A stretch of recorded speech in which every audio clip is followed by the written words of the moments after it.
By 2 p.m, the country will have a new leader, William Ruto, who will be Kenya's 5th president. And on that note, it will mark the end of an era, the reign of President Uhuru Kenyatta, which runs from 2013 to 2022.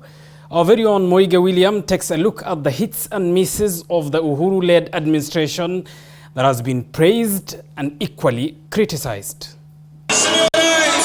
As he hands power to the incoming President William Samoei Ruto, outgoing President Uhuru Muigai Kenyatta will be remembered for a number of things during his 10 years reign, both positive and negative. Given credit to his administration is the heavy investment in the infrastructure by the Uhuru-led regime. According to government data, between 2013 and 2022, his government has spent close to 1.4 trillion shillings on construction and maintenance of roads, constructing a total of 11,000 kilometers of new highways. Uhuru's administration spent 490 billion shillings on its first term and 951 billion shillings in the second and last term. My administration has upgraded Kenya's infrastructure in terms of roads, ports, bridges, fiber optics, power generation and transmission. And as a result, Kenya now stands out as an investment destination of choice and a continental as well as a global hub. Other projects include a Chinese-built standard gauge railway linking the capital with Mombasa and 2,000 new dams. Electricity access has seen impressive gains. When Kenyatta came to office, only 30% of Kenyans had access to electricity.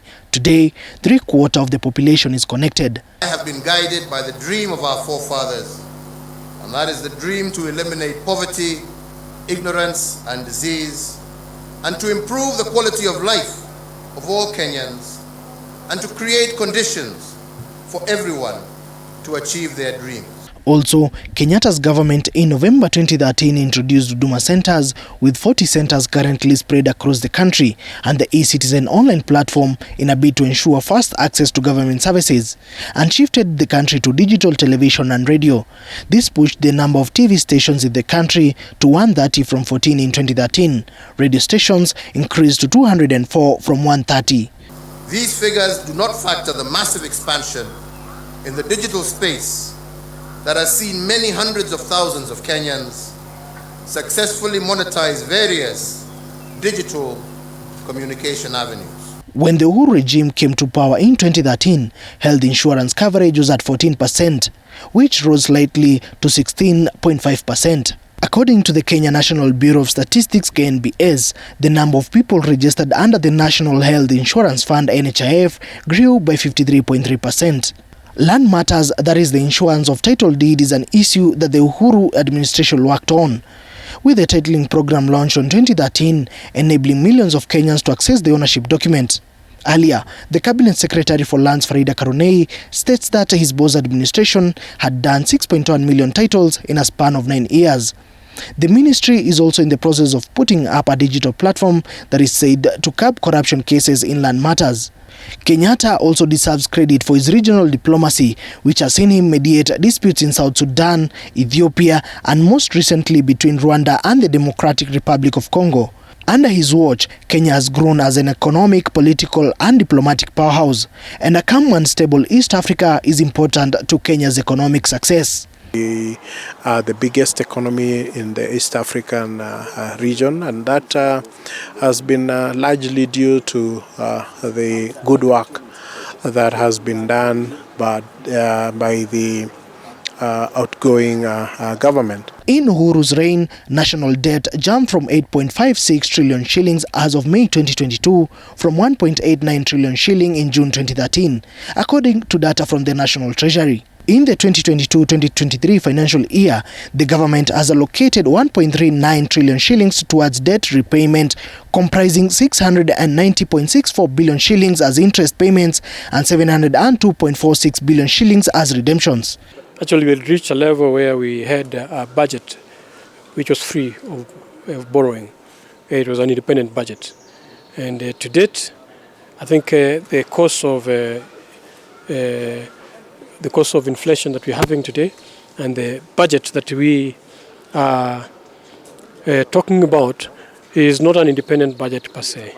cost of living, as many Kenyans will be heard lamenting, with inflation rising to 7.9% in June 2022 from the 5.7% in December 2012.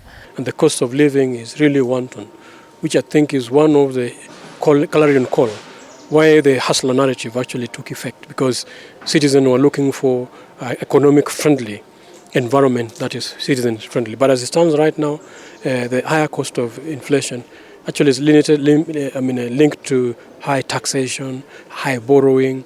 With hue and cry from Kenyans, on July 20th, President Kenyatta announced the fifth stimulus package of his regime, focusing on food subsidy to cushion households from hunger. In particular, the president sought to address the hunger crisis that had seen the price of 2-kilogram packet of maize flour reach 205 shillings from 100 shillings. He termed it an engineered crisis that repeats itself just every election year and ordered price control through a government subsidy.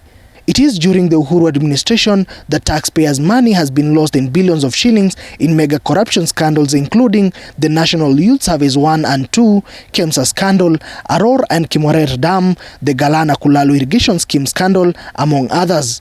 The head of state himself admitted that the country loses 2 billion to corruption daily. For us, where we stand has been his rather lackadaisical approach or commitment towards the fight against corruption, which has basically meant that a lot of public resources have been wasted in the also, of course, the many projects that we have faced. So there's been a lot of loss of public resources. Senior state officials, including cabinet and principal secretaries, were sent home on corruption charges, while others battling court cases. From 2013 to 2022, it is the end of an era of the reign of President Uhuru Kenyatta, and now his deputy William Samoei Ruto takes over as the fifth president of the Republic of Kenya. Mwege William, TV 47, Nairobi. And indeed,